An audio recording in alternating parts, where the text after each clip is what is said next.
Bismillahirrahmanirrahim. Assalamualaikum warahmatullahi wabarakatuh. Yang saya banggakan seluruh aspiring professional accountants yang hadir di dalam festival ini.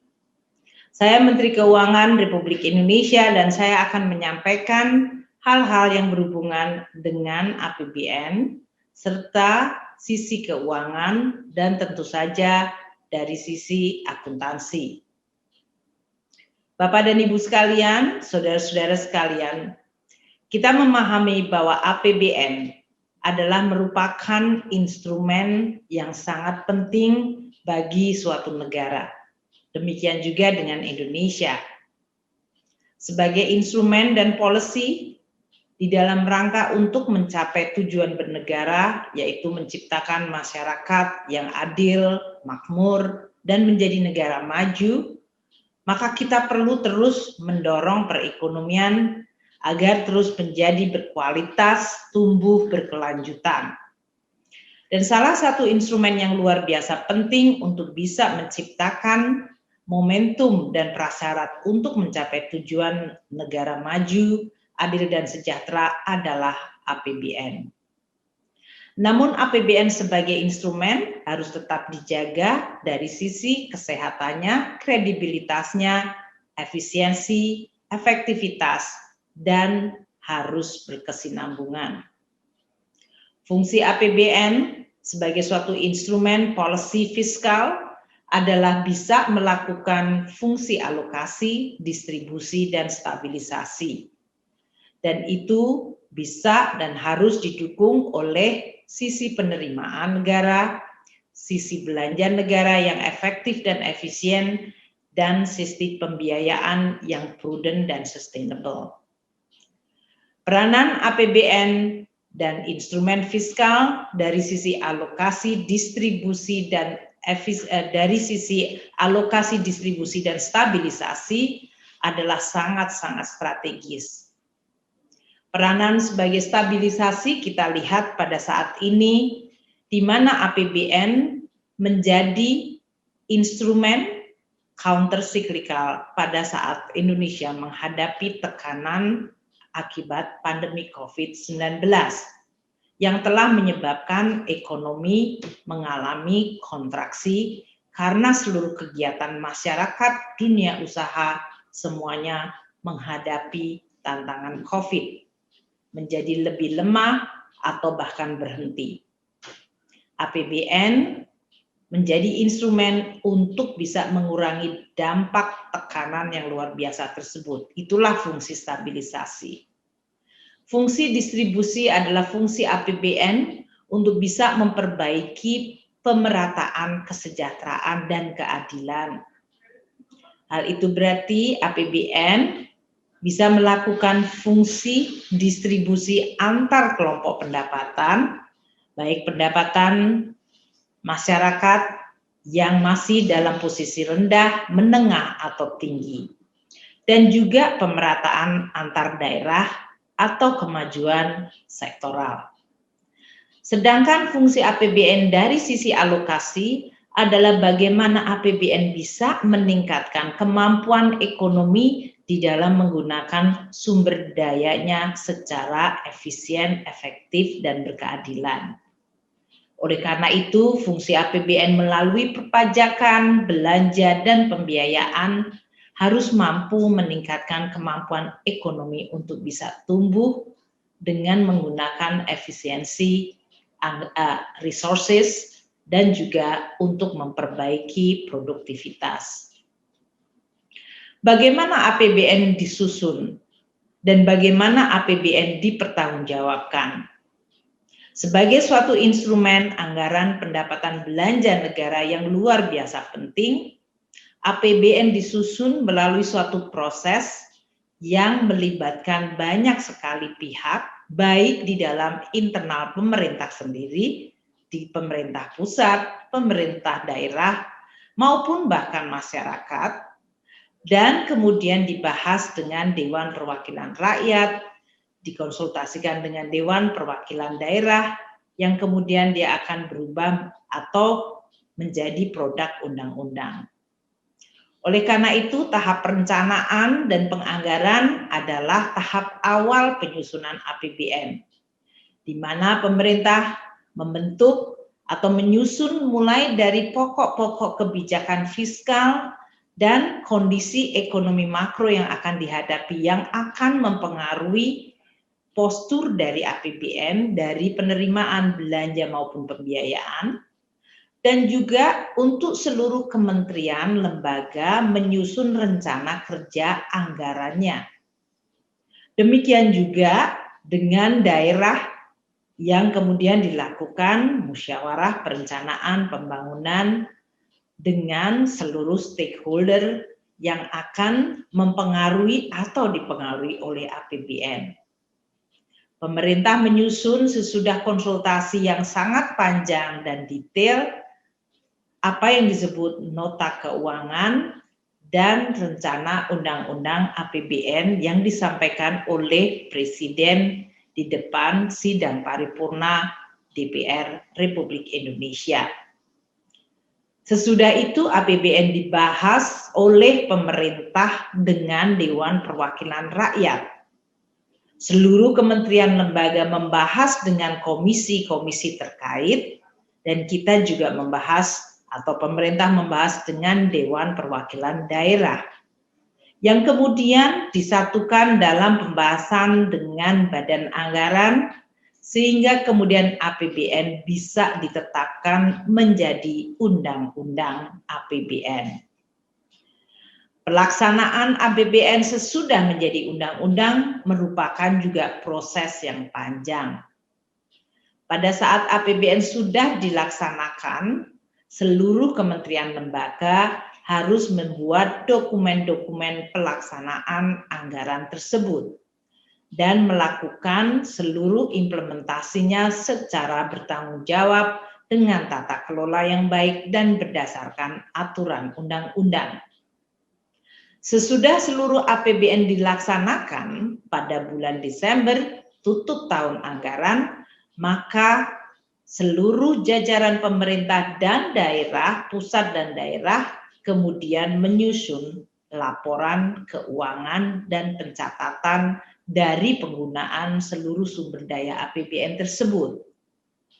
Sebagai pengguna anggaran, seluruh kementerian lembaga membuat laporan keuangan kementerian dan lembaga.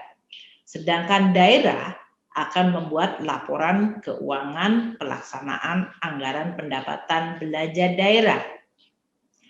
Sementara Kementerian Keuangan tidak hanya membuat laporan keuangan dari Kementerian Keuangan, namun juga harus menyusun laporan keuangan dari Bendahara Umum Negara, maupun kemudian menyatukan semua laporan keuangan kementerian lembaga menjadi sebuah laporan keuangan pemerintah pusat.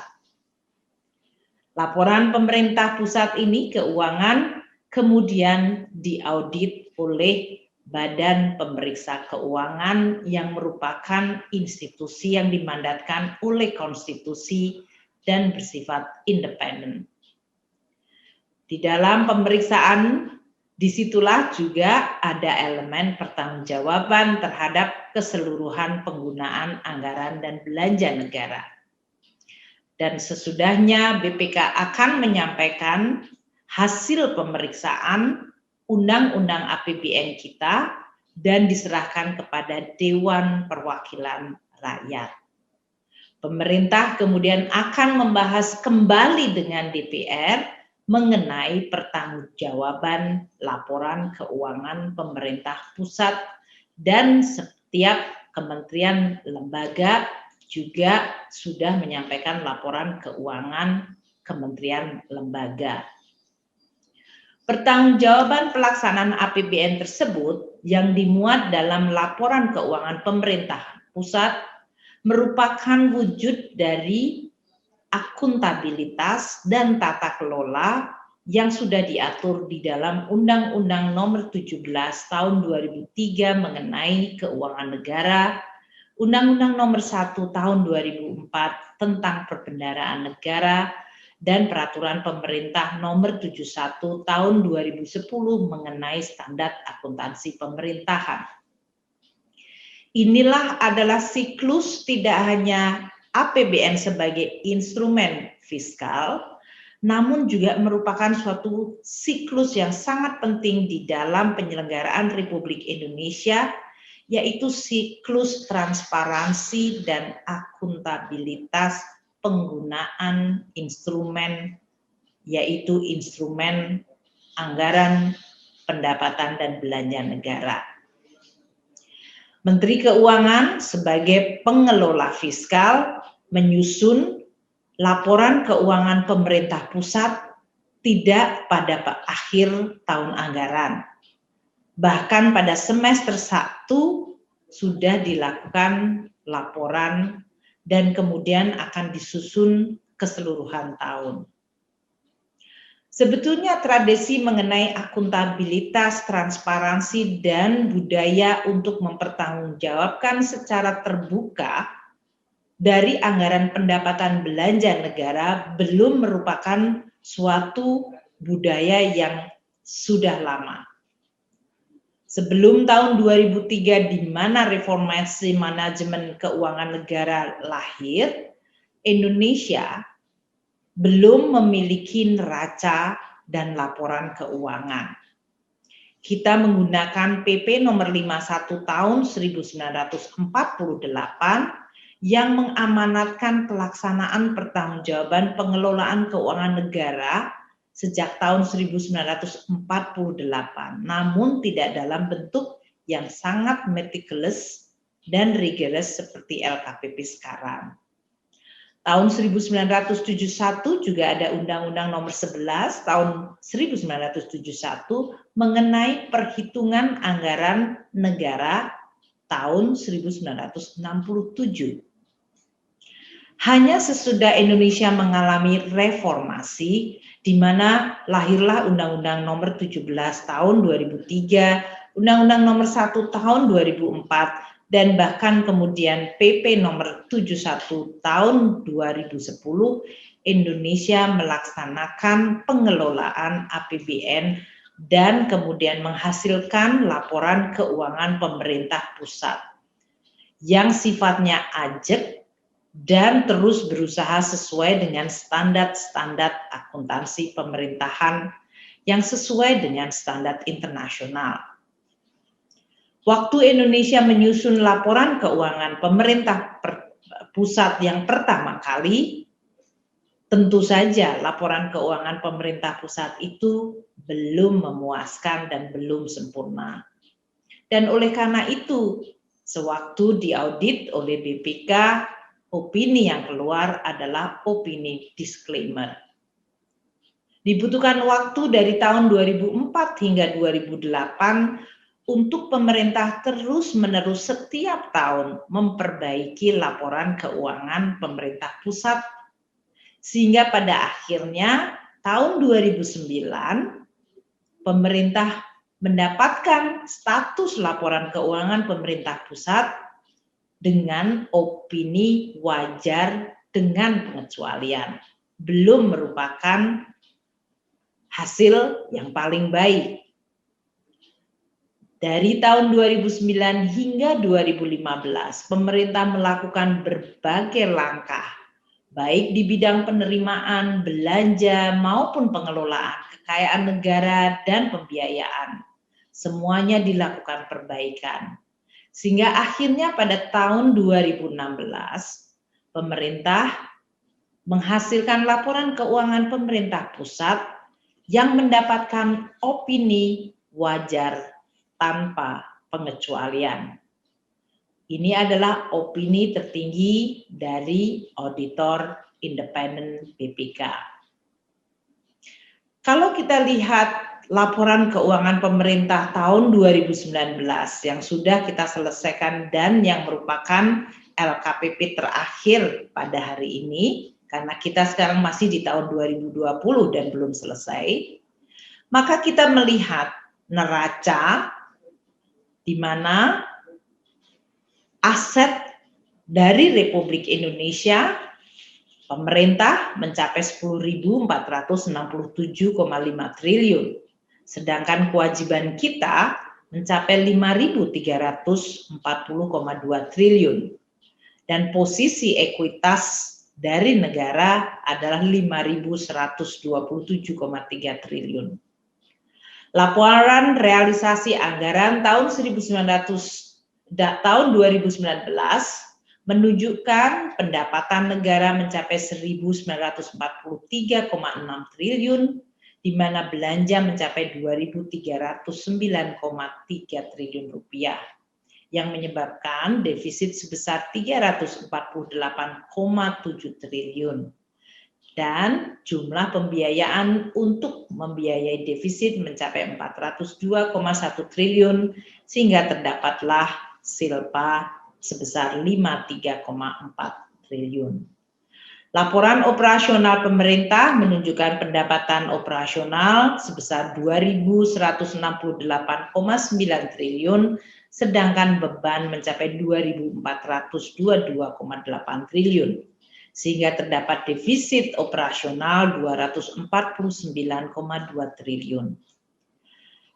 Laporan SAL awal adalah 175,2 triliun dan saldo akhir tahun 2019 adalah 212,7 triliun. Laporan ekuitas kita, ekuitas awal adalah pada posisi 1.407,8 triliun.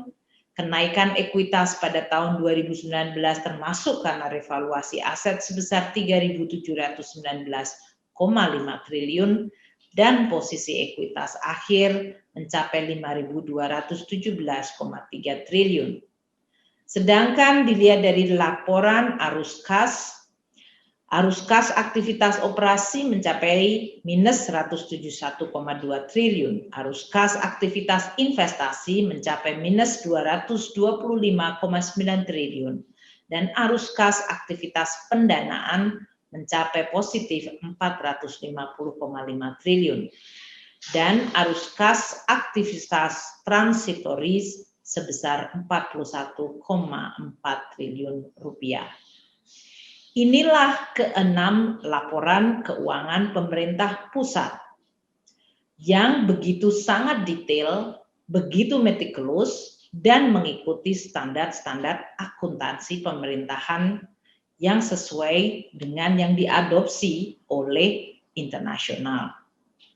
Perjalanan Indonesia untuk bisa mencapai hingga kita bisa memiliki tidak hanya laporan keuangan, namun sebuah budaya kultur akuntabilitas dan transparansi adalah sebuah perjalanan yang luar biasa dan sangat membanggakan, menggambarkan upaya dari semua pihak untuk sekarang memiliki komitmen bahwa sumber daya APBN merupakan instrumen yang dimiliki oleh negara dan harus dipertanggungjawabkan kepada rakyat.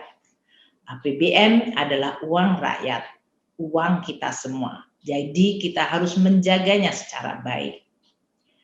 Nah, APBN tahun 2020 menghadapi tantangan yang luar biasa besar sekali dengan terjadinya pandemi COVID-19 yang menyebabkan tidak hanya korban manusia, namun juga tekanan yang luar biasa dari kegiatan sosial, ekonomi, dan keuangan. Perekonomian seluruh dunia mengalami kontraksi, atau dalam hal ini seluruh negara mengalami kondisi resesi. Indonesia juga mengalami hal yang sama, meskipun kontraksi ekonomi kita jauh lebih kecil dibandingkan negara-negara lain. Pada kuartal ketiga, kita melihat pemulihan ekonomi mulai terjadi.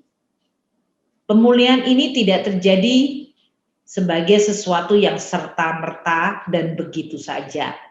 Namun dia merupakan dampak dari kebijakan APBN salah satunya untuk bisa melakukan counter cyclical.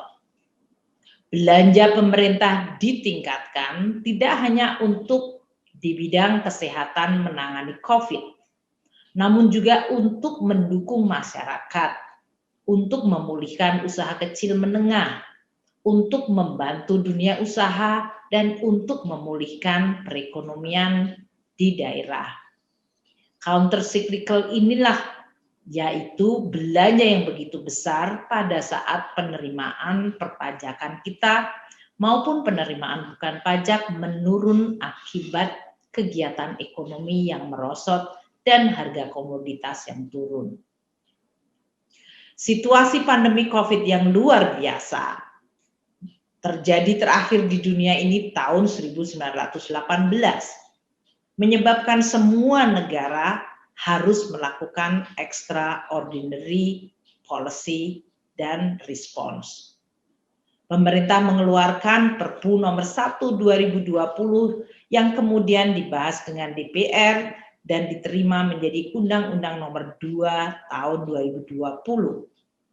Peraturan pemerintah pengganti undang-undang adalah di dalam menghadapi situasi kegentingan yang memaksa akibat pandemi COVID-19 yang berisi berbagai langkah-langkah di bidang keuangan negara dan sektor keuangan untuk tidak hanya menghadapi COVID, namun juga mengantisipasi dampaknya yang luar biasa di masyarakat, ekonomi, dan keuangan.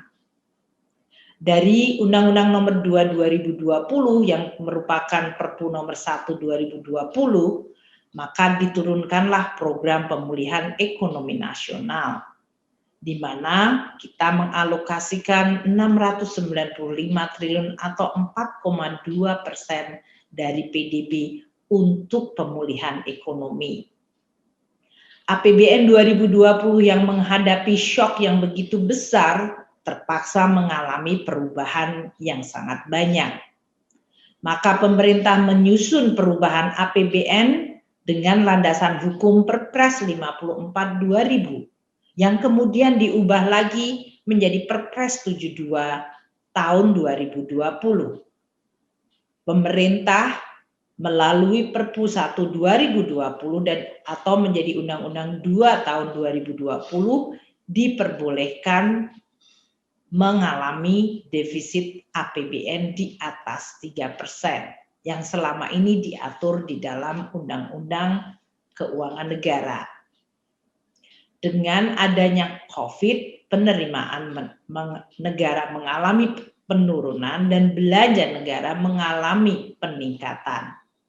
Defisit untuk tahun 2020 meningkat menjadi 6,34% dari PDB.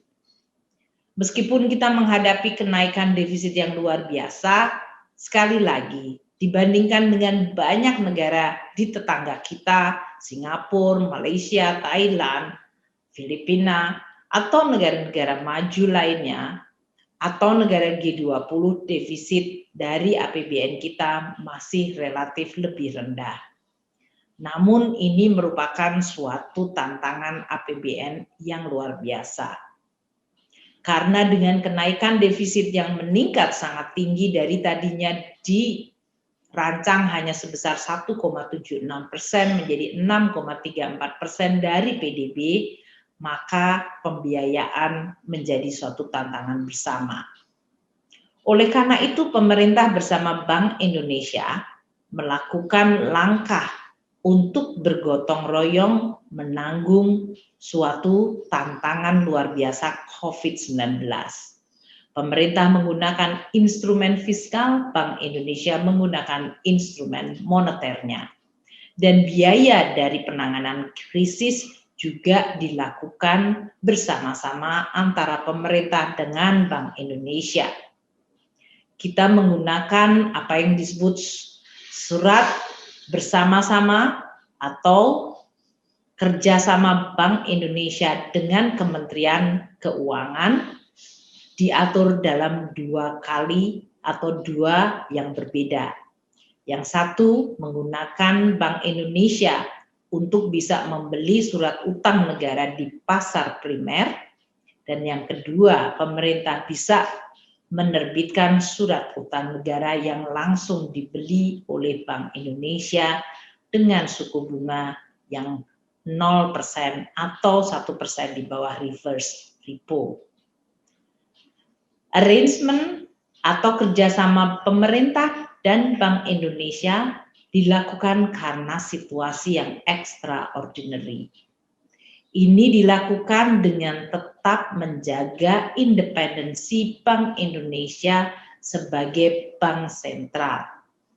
Karena ke depan tetap Indonesia membutuhkan kebijakan makro yang prudent antara fiskal moneter yang harus terus dijaga. Karena ini merupakan prasyarat bagi Indonesia untuk bisa terus menuju kepada pemulihan yang sustainable. APBN sebagai instrumen di dalam mencapai tujuan bernegara juga merupakan instrumen untuk menghadapi dan menyelesaikan persoalan-persoalan fundamental dan struktural. Indonesia adalah negara dengan demografi populasi yang besar, demografinya muda. Namun kita harus akui bahwa produktivitas dan kualitas sumber daya manusia Indonesia masih sangat perlu untuk diperbaiki. Oleh karena itu APBN akan terus digunakan di dalam rangka kita untuk mengadres isu sumber daya manusia Indonesia. Apakah itu tantangan di bidang kesehatan maupun di bidang pendidikan dan juga di bidang jaminan sosial. Pemerintah akan terus melakukan alokasi di bidang sumber daya manusia untuk memperkuat fondasi ekonomi ke depan. Sementara program pemulihan ekonomi akibat adanya pandemi COVID ditujukan untuk sektor kesehatan agar kita mampu mengendalikan dan menurunkan penyebaran COVID dan pada saat yang sama melindungi masyarakat yang rentan melalui bantuan sosial, melindungi usaha kecil menengah agar mereka bisa survive dan kembali pulih. Di dalam merancang program pemulihan ekonomi dan dalam menghadapi COVID-19 tidak langsung seketika terjadi, namun melalui suatu proses yang cukup panjang dan menantang. Karena COVID-19 merupakan suatu pandemi yang belum pernah terjadi di dalam skala yang begitu besar. Pertama, APBN dilakukan perubahan melalui langkah-langkah refocusing dan melakukan perubahan prioritas sehingga pemerintah bisa menggunakan APBN yang ada di dalam rangka menampung kebutuhan mendesak baru, yaitu di bidang kesehatan dan menolong masyarakat, serta menjaga daya tahan ekonomi. Kemudian pemerintah membuat formulasi kebijakan. Pada saat COVID belum dideklarasikan, namun sudah terjadi di RRT, namun memberikan dampak pada sektor tourism, pemerintah merespons dengan membuat kebijakan stimulus versi nomor 1, yaitu pada bulan Februari, yang berfokus kepada bagaimana mempercepat belanja negara karena ekonomi akan dihadapkan pada tantangan perlemahan. Juga kita memberikan dukungan pada sektor pariwisata. Dan ini kita lakukan pada stimulus versi yang kedua, bulan Maret, di mana kita terus mendorong ekspor, impor, dan juga di bidang pariwisata. Sewaktu kita melihat pandemi COVID diumumkan oleh WHO yang menyebabkan PSBB berskala luas, di mana kegiatan sosial ekonomi terhenti dan menyebabkan syok yang besar sekali terhadap masyarakat dan ekonomi, pemerintah mengajukan stimulus yang ketiga melalui Perpu nomor 1. Ini semuanya adalah perubahan APBN pada tahun 2020 yang berjalan begitu cepat, begitu dramatis, dan begitu memberikan dampak yang luar biasa.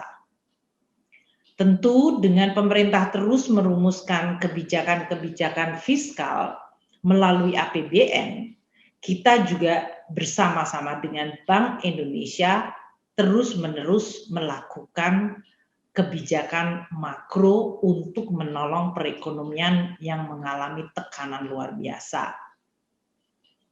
Kebijakan di bidang bank sentral menurunkan bunga dari 7 hari reverse repo rate dan menambah likuiditas dan menurunkan giro wajib minimum merupakan langkah-langkah yang dilakukan oleh Bank Indonesia untuk juga bersama-sama kebijakan fiskal ekspansif counter cyclical untuk menolong ekonomi. Di sisi perbankan, OJK melakukan juga kebijakan relaksasi sehingga perbankan yang mengalami tekanan dahsyat karena para peminjam menghadapi situasi sulit sehingga memunculkan kredit-kredit yang tidak lancar mendapatkan relaksasi dari OJK. Seluruh kegiatan dan kebijakan-kebijakan ekonomi ini dilakukan dalam suasana di mana kita tidak bisa bertemu. Seluruh pembahasan dilakukan secara work from home dan kita merumuskan secara luar biasa untuk bisa merespons tantangan yang sangat dahsyat. Pada akhirnya pemerintah bisa menyampaikan ke DPR program pemulihan ekonomi yang mencapai 695 triliun yang terdiri dari program di bidang kesehatan 84,7 triliun, perlindungan sosial 244,59 triliun, dukungan kepada pemerintah daerah dan sektoral 68,2 triliun, dukungan untuk UMKM mencapai 114,82 triliun, dukungan kepada pembiayaan korporasi 62,2 triliun dan insentif usaha dalam bidang perpajakan mencapai 120,6 triliun. Dengan upaya-upaya yang luar biasa ini, kita sudah melihat pemulihan ekonomi mulai terjadi di kuartal ketiga. Namun ini belum merupakan akhir cerita. Tantangan kita ke depan masih sangat banyak.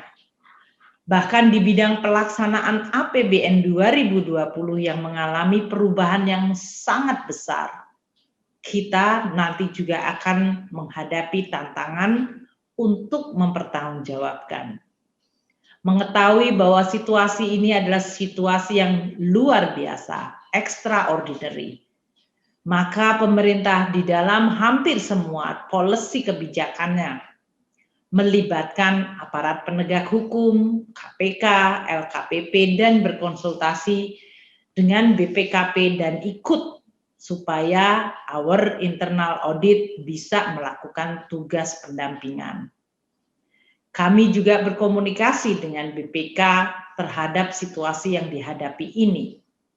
Tentu tujuannya adalah apabila nanti APBN 2020 harus dilaporkan dan kemudian diaudit, maka kita tetap menjaga rambu-rambu tata kelola, akuntabilitas, dan transparansi, namun juga memahami situasi extraordinary yang dihadapi. Situasi inilah yang kita hadapi di dalam kita terus menggunakan instrumen keuangan negara untuk mengelola ekonomi di dalam menghadapi tantangan yang luar biasa. Penggunaan laporan keuangan adalah sesuatu yang sangat penting bagi kita untuk terus-menerus memperbaiki kualitas pengelolaan keuangan negara.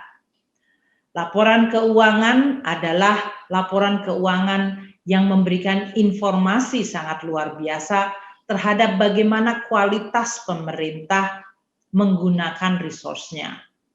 Dari laporan keuangan kita memahami apa-apa yang perlu diperbaiki.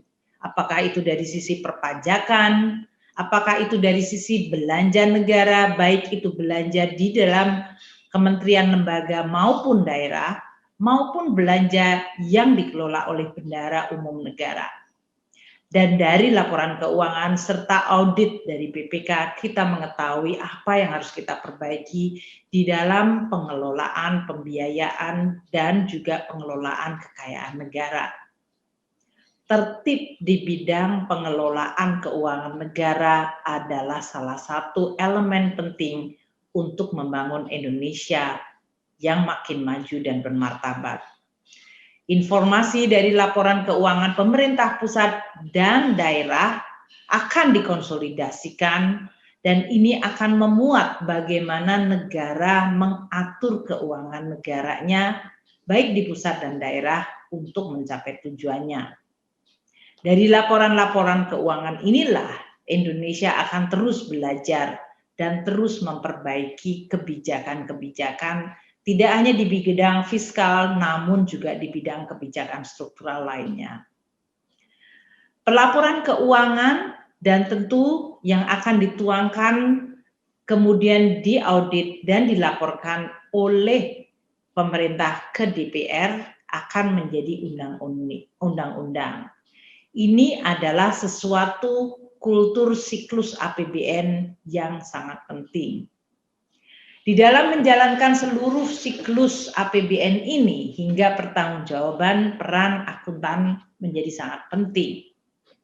Indonesia bercita-cita ingin menjadi negara maju di mana kita perlu untuk terus meningkatkan kemampuan kita di dalam meningkatkan kesejahteraan, keadilan, dan yang penting adalah produktivitas dan kemampuan kita untuk terus berinovasi. Untuk bisa mencapai tujuan itu kita harus terus memperbaiki kualitas SDM kita. Kita harus meningkatkan kualitas infrastruktur kita. Kita juga harus menjaga agar regulasi dan birokrasi tidak menjadi penghalang.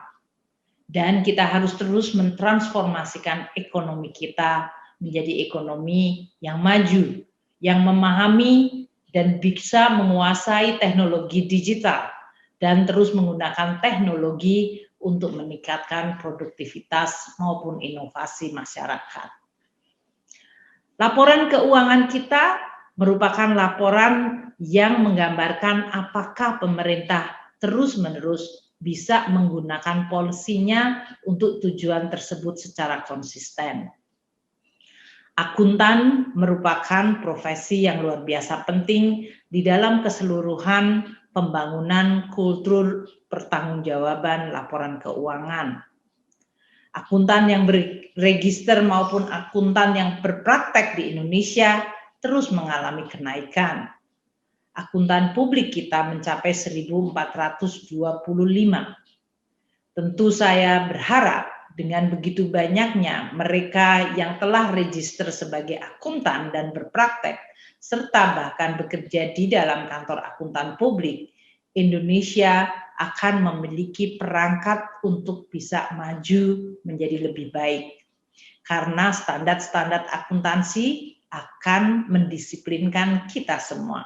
Tidak hanya pemerintah, namun juga dunia usaha, baik itu private maupun BUMN, dan juga masyarakat untuk memahami bahwa menggunakan sumber daya dan mempertanggungjawabkan adalah sebuah kultur yang baik, yang bisa memajukan kita.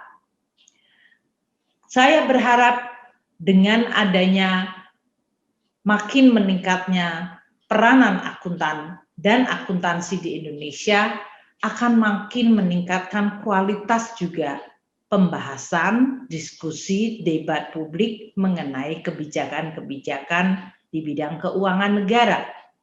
Sehingga masyarakat juga akan memahami dan makin memiliki ownership atau rasa memiliki dan pertanggungjawaban yang terus bisa diawasi oleh masyarakat. Profesi akuntansi merupakan salah satu profesi penunjang pelaporan keuangan dan itu diatur di dalam sebuah rancangan undang-undang yang sedang disusun, yaitu rancangan undang-undang pelaporan keuangan, di mana akan disusun laporan keuangan bagi entitas pelopor tertentu, yaitu entitas yang laporan keuangannya wajib diaudit dan wajib memiliki sertifikasi profesi akuntansi yang diakui oleh menteri. Juga untuk mengatur penyusunan laporan keuangan bagi entitas lainnya yang memiliki pengetahuan di bidang akuntansi atau penugasan akuntansi publik atau akuntansi berpraktek yang menunjukkan suatu kewajiban yang harus dipenuhi.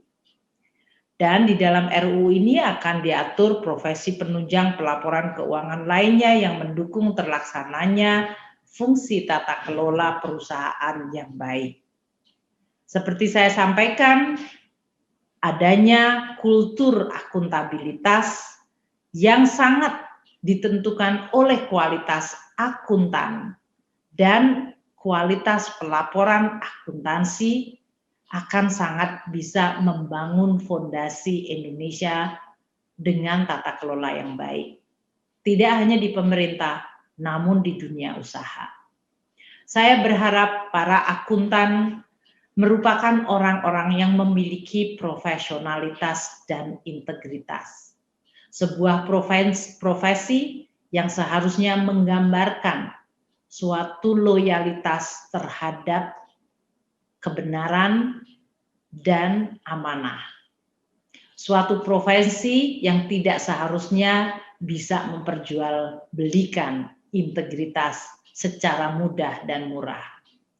Harapan saya, kompetensi, profesionalisme, dan integritas dari para akuntan dan keseluruhan profesi akuntansi bisa terus diperkuat dan semakin ditingkatkan. Banyak negara mengalami krisis keuangan adalah akibat lemahnya atau keteledoran atau dalam hal ini penyimpangan dari berbagai profesi akuntansi atau laporan keuangan yang tidak mencerminkan situasi dan risiko yang sebenarnya. Saya berharap Indonesia tidak akan mencapai situasi di mana akan terjadi krisis akibat adanya keteledoran dan kelemahan di bidang laporan keuangan. Inilah tantangan yang luar biasa bagi profesi akuntansi di Indonesia. Kita pernah mengalami krisis tahun 97-98 dan itu adalah krisis keuangan. Dunia pernah mengalami krisis tahun 2008-2009, itu juga krisis keuangan. Yang keduanya benang merahnya sama, yaitu laporan keuangan dan profesi akuntan belum mampu mencegah munculnya potensi krisis atau bahkan dia menjadi penyebab munculnya informasi yang menyesatkan. Saya berharap seluruh profesi akuntansi Indonesia belajar dari krisis-krisis masa lalu. Sehingga sebagai suatu negara kita tidak ingin jatuh pada krisis yang sama dan oleh penyebab yang sama. Oleh karena itu, keseluruhan jajaran dan para profesi akuntan tentu ini merupakan pekerjaan rumah yang sangat-sangat menantang. Namun dengan kemauan bersama, saya berharap seluruh profesi akuntansi memiliki ikrar untuk terus meningkatkan profesionalitas, kompetensi, dan integritasnya. Dengan hal itu, kita optimis bahwa Indonesia akan bisa kita pulihkan dari tantangan COVID-19 sambil kita membangun fondasi ekonomi yang makin kuat. Sambil kita membangun fondasi tata kelola yang makin kuat, sambil kita terus membangun kultur akuntabilitas, transparansi, dan profesionalisme, serta integritas yang kuat. Karena dia adalah aset yang menentukan apakah Indonesia dapat maju dan terus mencapai tujuannya, yaitu mencapai masyarakat adil, makmur, sejahtera, dan bermartabat. Selamat melakukan pertemuan. Semoga pertemuan ini betul-betul bermanfaat untuk membangun Indonesia ke depan. Wassalamualaikum warahmatullahi wabarakatuh.